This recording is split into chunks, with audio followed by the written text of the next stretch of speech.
Well, morning, zombies. Are we alive yet? Are we awake yet? Excuse me. It's 9:53 in the morning, West Coast time. It's the 27th of January, 2024. Yeah, I'm still snuffing it away, and next week I get to see the doc anyway. A lot of things have been going through my head on this one, and I had made videos ready to be pumped out, and I'm not quite sure if any one of them are ready to be seen or if they actually had been.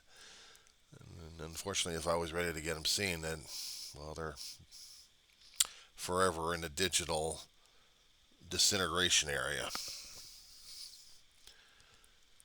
Technical difficulties with my equipment. So I had a few videos to be sent out, and then all hell broke loose. So, however, that being said,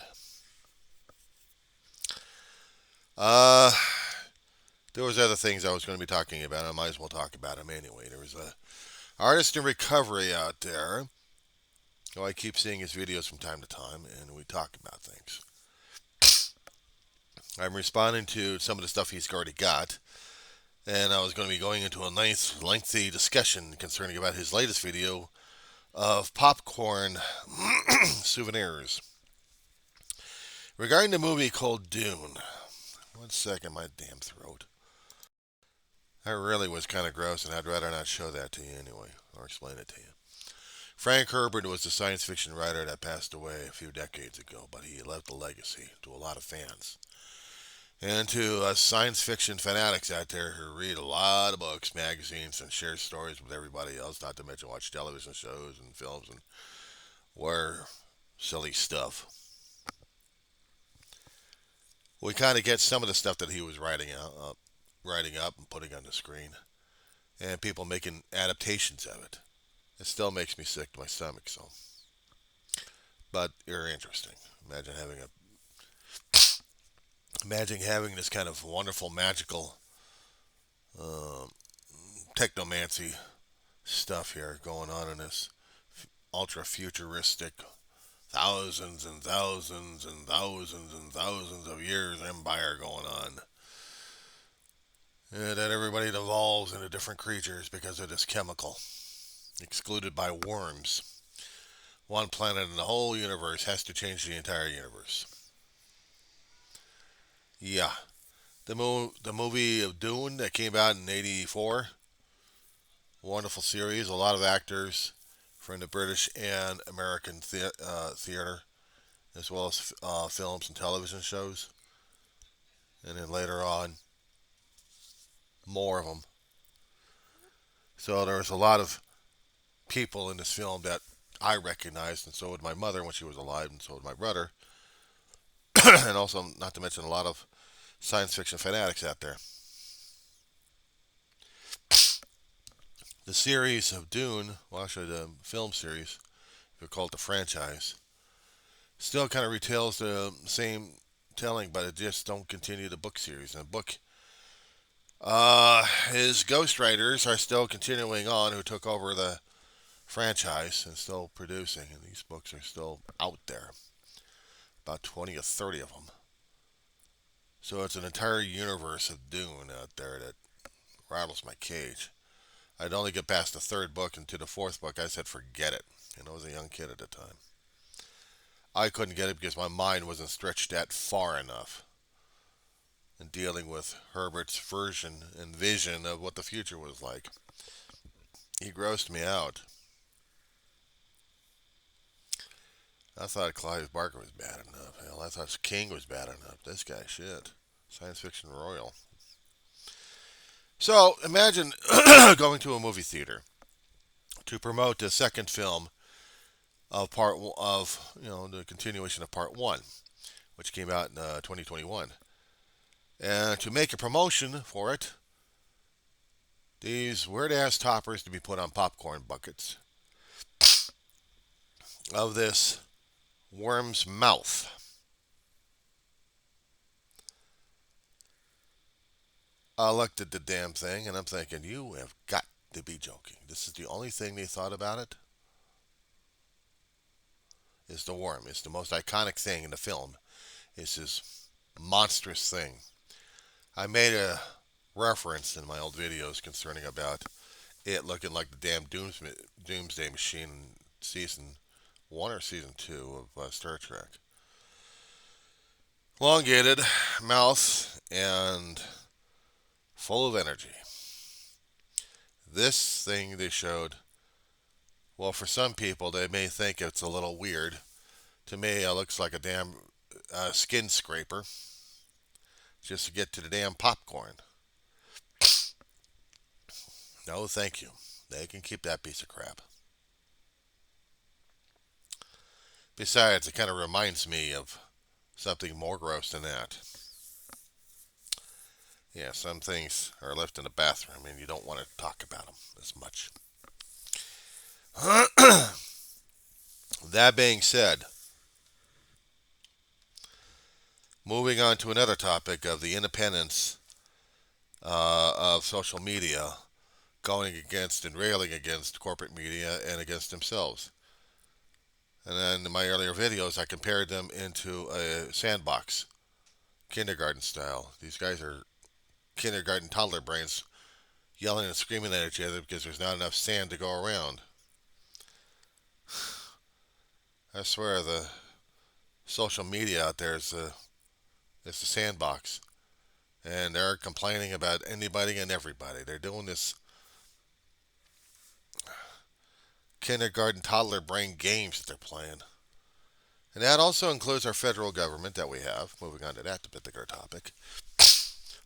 Well, we have the GOP in both chambers and also in several states saying that the U.S. Constitution doesn't matter anymore.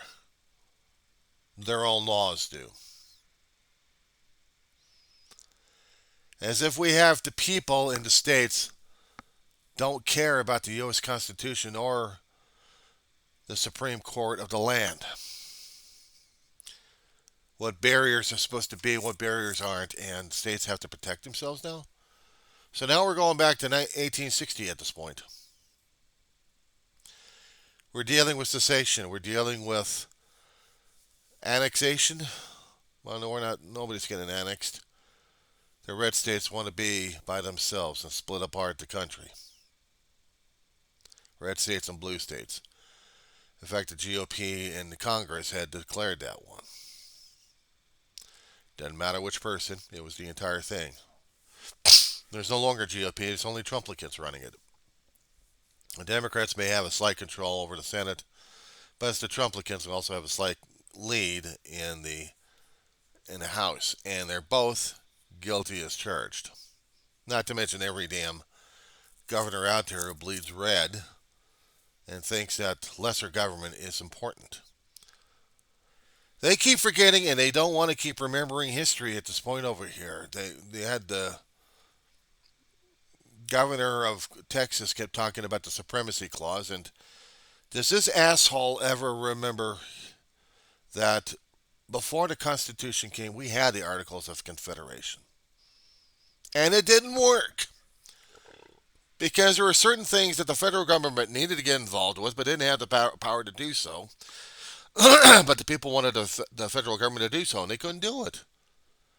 So for several years, we had the supremacy clause of the states having more power over the federal government, and people were getting shafted, screwed, and homeless left and right, and bankrupt. We just survived the Revolution War that took every damn savings and then some. We owed countries. We owed bankers just for the Revolution of Freedom. The cost was, besides in blood, it was also in money.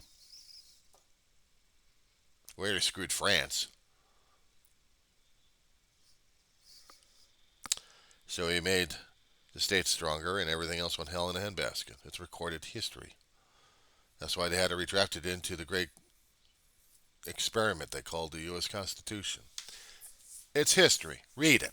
Research the damn thing. I don't put links for that one. I expect people to do their own damn homework. Supremacy clause is still linked into the Constitution. You're going to be asking me, what is the Supremacy Clause? Why don't you just tell me about that one? I'm just too stupid to type in something into in a keyboard here, not even on a damn phone. Alrighty. Constitution, overview of it. Constitution.congress.gov. Rewind the tape, view it, and then understand this one. Article 6, Chapter 2, Section 1. This Constitution and the laws of the United States which shall be made in pursuance thereof, and all treaties made or which shall be made under the authority of the United States, shall be the supreme law of the land, and the judges in every state shall be bound thereby, anything in the Constitution or laws of any state to the contrary, notwithstanding. Confused as hell?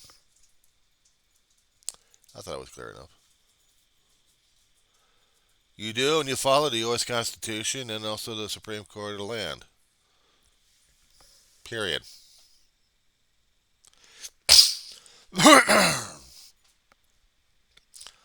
And the laws of the United States, which are also governed by the Supreme Court of the United States, who does all the damn interpretation. That's why they are called the judicial branch. And they do judicial review to see whether or not if something's following along the spirit or at least the letter of the law. Which meant that when the Supreme Court, conservative as they are, told Texas to knock the shit off and take out the damn razor blades, Texas said, bite me. We're putting up more. What are you going to do about it? And then the red states saying, we'll send troops out there to protect you. Our own states getting into a civil war.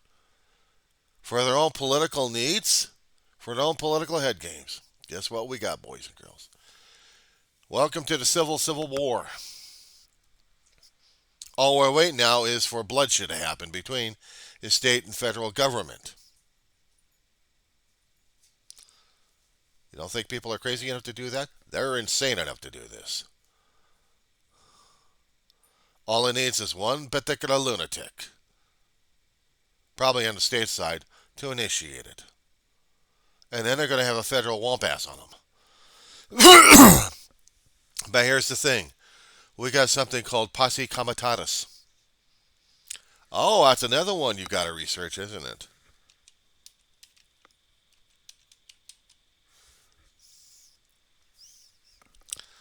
The Posse Comitatus Act of 1718. Actually, of, what was it again?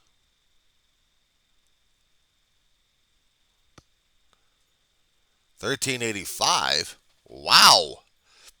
It was originally created back in England. But then again, signed on in 1878 by Rutherford Hayes, President of the United States during that time. They did a strengthening of the act back in 2020, H.R. 7297. Basically, what Comitatus is saying at this point, let me see if I can get into it. Naturally, we got Wikipedia. I prefer a governmental source. 1 second. From the law.cornell.education center. Posse Comitatus is a Latin phrase meaning the power of the country. Posse Comitatus describes a group of citizens who are called upon to assist the sheriff in keeping the peace, to conduct a rescue or apprehend a criminal. The ability of a sheriff to assemble a posse or even the extent of powers that a sheriff can delegate to that posse vary depending upon the jurisdiction. Some posses engage in volunteer services, which others can act as a reserve police officers. But how does it work in concerning about the United States government is the government and all its branches, including the Coast Guard and the Space Force, cannot be acting as law enforcement. They are precluded. The act precludes it.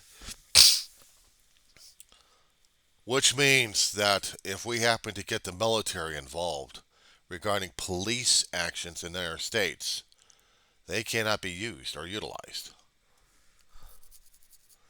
I don't know what they're going to be doing about the National Guards or National Guard itself. If the president decides to mobilize and nationalize the National Guard, he's going to be having a problem concerning the Back the Act because we can't use the Guard to arrest local law enforcement.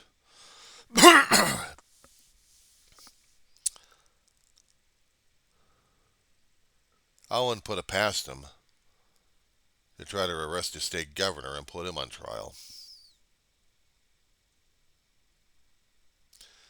by using federal agents to go in. I wouldn't put it past the government to think about that one. The FBI coming in to arrest Greg Abbott and every other damn governor out there. Conspiracy theory it may be, it's a wild long shot. They probably thought of it and then decided against it because of the political ramifications we're talking about here. And we are talking political ramifications been lasting for several years already. Within the past several years since we had the old gas bag in office and screwing things up left and right to entitle every damn red state governor out there thinking that they can go above the federal law as well. We're worse than a political hot potato than I've ever read about or seen or experienced. Because now we really do have this divide and conquer, even though both sides are pointing their fingers at each other. There is no compromise in this. It's going to be one or the other. It's going to be brute versus brute at this point over here. That's what scares the living crap out of me even further, is how far we're willing to go to destroy democracy in order to preserve democracy and the Constitution. Are we going to be tearing ourselves apart physically now? Are we going to be allowing, I'm going to use the phrases, assholes and asslorettes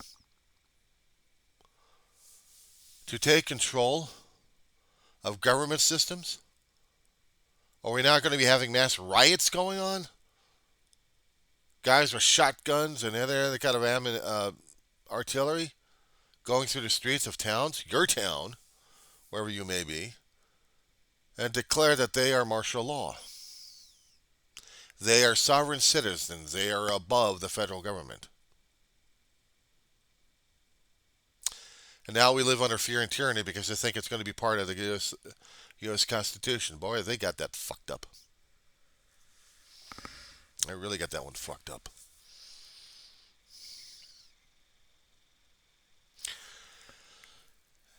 The 1860s were a turbulent time during those days, not just talking about the battles that we've had during those times, but we're talking about prior to that.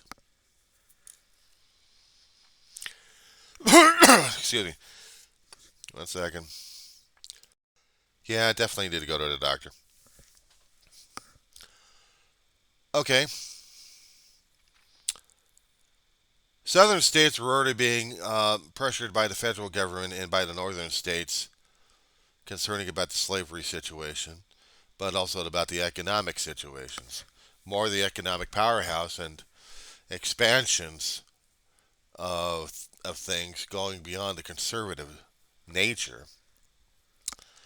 And the southern states couldn't deal with it. They wanted things the way they are, status quo, because that's the way they want it. That's the way they liked it. That's the way they're accustomed to it. And then today's politicians are saying, well, they were Democrats back then. You know, they're called Dixiecrats, you assholes. Dixiecrats. Who didn't care about expansionism like the Democrats are today, about liberalism, about wokeism, about strengthening up our infrastructures, trying to strengthen up our businesses left and right, rules and regulations that would help out in our environment and God knows what else we got going on. People keep saying that the bigger and bulkier government is so damn scary that they want the smaller state governments to do it, and yet the state governments don't care about it because they're too corruptible at this point. They are. But the federal government is not exactly a piece of cake either, because we do have a large scale bureaucracy trying to govern an entire country made of 50 states of the state governments, which have already been given limited powers by the federal government, by the U.S. Constitution, called implied powers. We wanted the states to have their experimentations for them to run things, but commerce, interstate commerce, you don't screw around with that. You don't screw around with the damn borders. You don't screw around with other countries outside our borders. There had been word that coming in through some of the other social media outlets that they want state governors to have the federal government invade Mexico to keep the cartels off. I mean, hell, we had the gas bag wanted to do that, but he didn't have that damn shit. But he also wanted to put up a wall on people's property to keep other people out from the Rio Grande and from the other states, from Texas all the way through California. California wouldn't do it. There's no way in hell. We're so worried and concentrating about the southern border. Did anybody consider about Canada?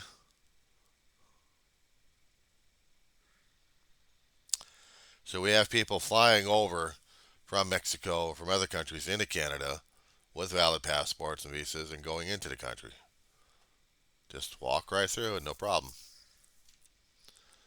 But if they're legal immigrants, I don't know how they're going to get through the checkouts in the airlines. They're pretty damn strict when it comes down for people coming in and out of the country of the United States. But going over the country is a different story altogether. And depending upon whether or not the Canadian um, services out there are going to be allowing immigrants to come over, if they are being transported somehow over the air. How about the sea? We still have submarines once in a while getting caught up in the Caribbean waters. Not to mention we got flotations happening in the Caribbean waters. Not to mention we got them in the Pacific waters too. We got a huge coastline of the West Coast, but they'll stop off in San Diego territory, or maybe if they're lucky enough, L.A. Or maybe if they're a lot luckier, Central Coast of California. Do we need to wall up that area too? But we got Republicans who don't care. They just want the chaos and blame the Democrats for everything. Constantly let things out of control and blame the Democrats, even though they had the power to do stuff. They did the same damn crap in 2016, 2017, and almost 2018 when you had your first term over there. And they didn't do shit. It's documented. It's documented. There was no talk about immigration status, no border patrol, just nothing. Just belly aching. And blaming the Democrats for everything, even though they had the control over the House. So now we got that crap going on.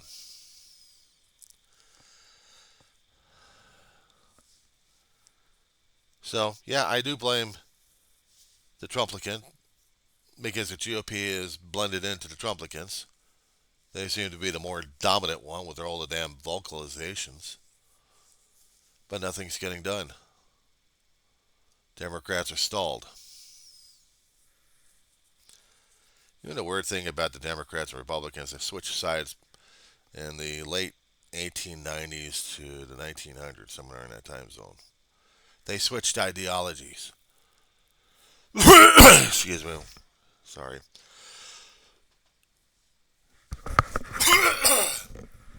Yeah, I know. Next week. Next week.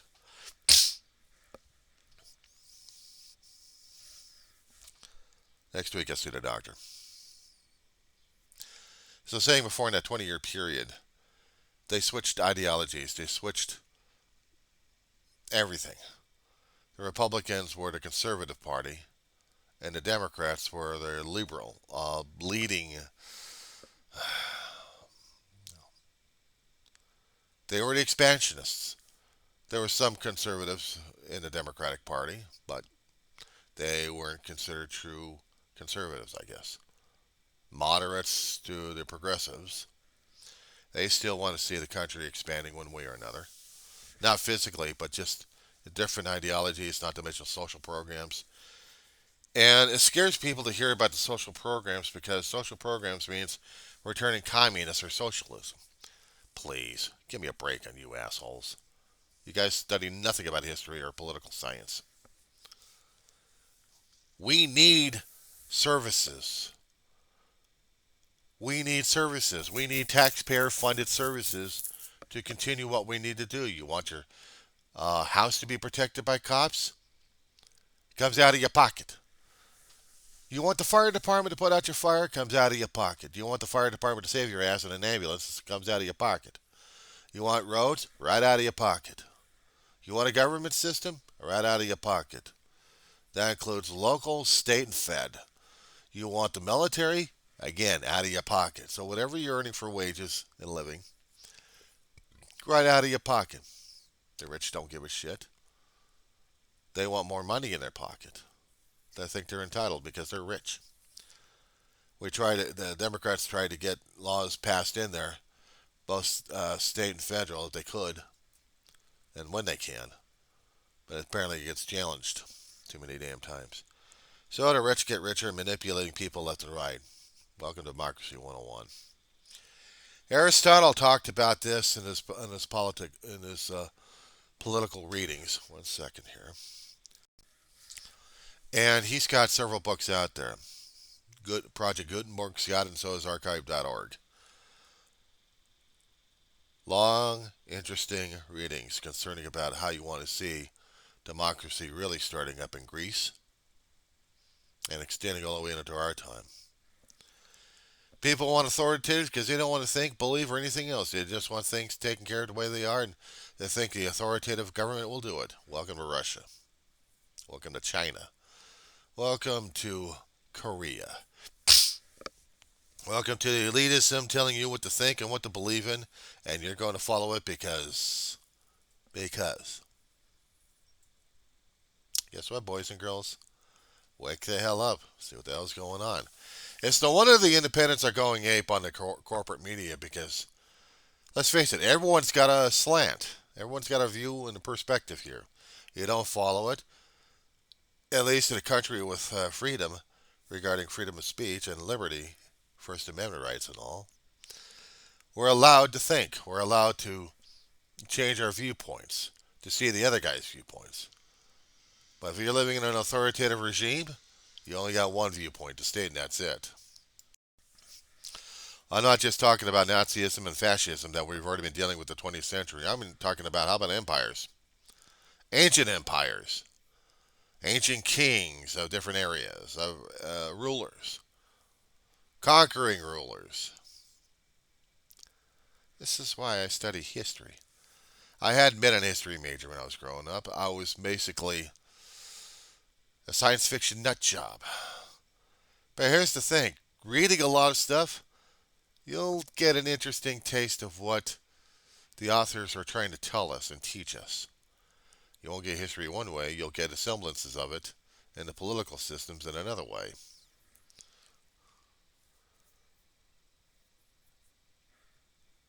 So what's it going to be, boys and girls? You want to live by somebody else's word, or are you going to be dealing with the law of the land? Are you actually following the U.S. Constitution and the laws in your state and local area? Do you honestly believe that they're just and fair? They may not be totally fair, but they've got some fairness in them. But at least you don't have an authoritative regimes unless you've got political systems already set up for that. One person rules you all. One ring. So let's be Tolkien at this point. You have Sauron. Or is it Sauron? Sauron. With the One Ring forged to govern everybody. Because he says so, because he's that evil and corrupt. One party to rule them all. Welcome to Germany and welcome to Italy back in the 1930s and 40s. And Japan. And Japan. Got to link them in there too. And then starting out with a group of people making up their own damn laws and telling people you're going to follow them because we got the military might for it. Hence, we've got Cuba, Venezuela, we've got North Korea, China, and Russia.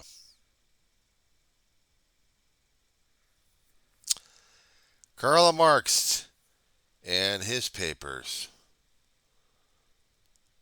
That'll give you an indication of what authoritative regimes are like.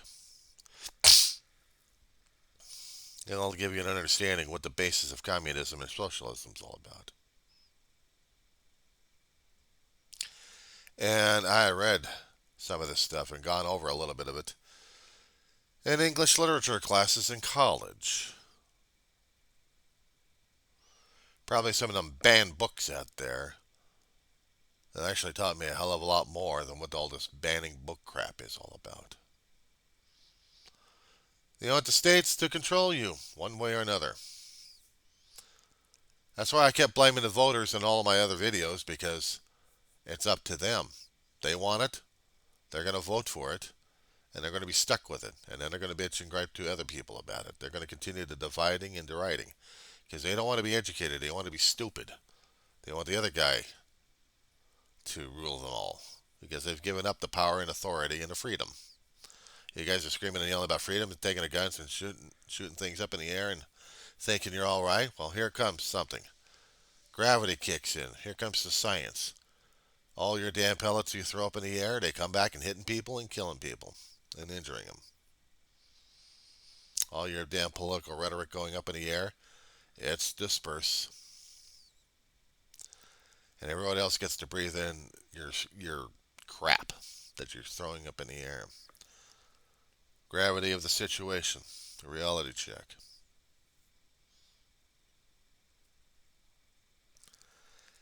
You guys don't want to deal with reality, you want to deal with fantasy. I hate to tell you something, but those books teach you something if you're not careful. So what are you going to do? Ban books? And now you're going to be like what Ray Bradbury had feared in one particular book called Fahrenheit 451. See, all the knowledge we have gained in the books, burned to hell. And a department's called Fire Department. It's not to put out fires, it's to create fires. To create and continue the authoritative regimes. Germany did the same damn shit. Raided everybody's books, fed them a bunch of bullshit. People came out with their other books. Bonfires. We're having the same damn shits all over our red states. Banned books, banned colleges, banned subjects to learn about. I wouldn't be surprised if the students are still trying to clamor to get the hell out of them or trying to find ways to shut the boards down because they understand what's at stake. Somebody wants to call me on it, be my guest. You know my channel.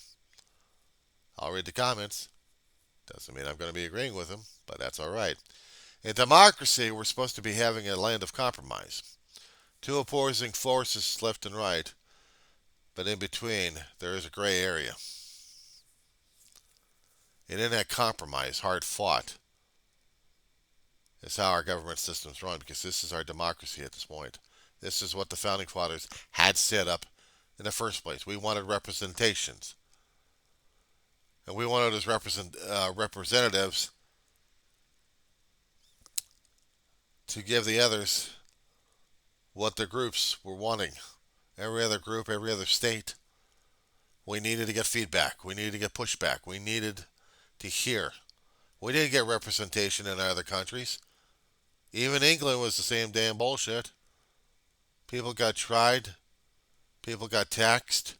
People got homeless. And they got killed. Read it in history books. So what happens when I studied English history a hell of a long while ago.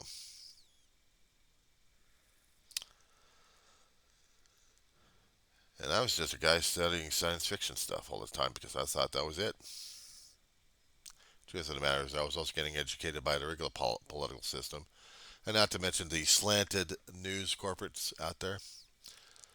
And you guys keep forgetting that everyone's got their own viewpoints of what you need to learn and understand. Now keep this in mind. There is no one absolute.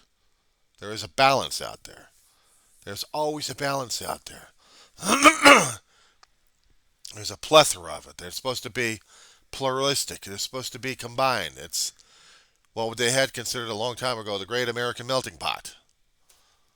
Everybody's differences melting into one particular stew that's flavorable to everybody else, so they can eat the whole damn shit.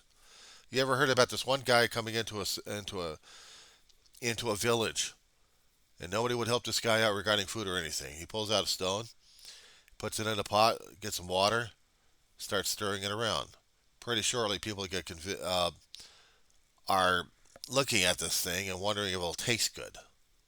I mean, it's just a piece of rock and water. Pretty shortly, people have added their own ingredients into this. And now everybody can share the soup, including the guy who made it. But I suppose people are too damn stupid. They don't give a shit. They're too damn egotistical, megalomaniac, and selfish and self-conscious and indifferent and arrogant. They like to expose it, think that they're all better than everybody else. They have their own differences that could have been added to the pot to make the more flavors intense. I don't care. They're separate. Let them be separate. And by the time you get sick and tired of the same damn flavor, then what is it? They're still there. Still thinking they're all great. They're not. They're worn down. Taste buds mutated well beyond them. So it's no longer flavorable. It's like eating a bunch of chips, the same flavor, all throughout your life until one day your taste buds said, then they're the hated enemy. That's life. Deal with it. Life in the universe. Things change. They mutate. We have to grow up and deal with the differences. Otherwise, what are we? What are we? You tell me. We're still trying to figure each other out, aren't we? You got your comments? Put them in the comment box. If not, do a video. If not, shut the hell up.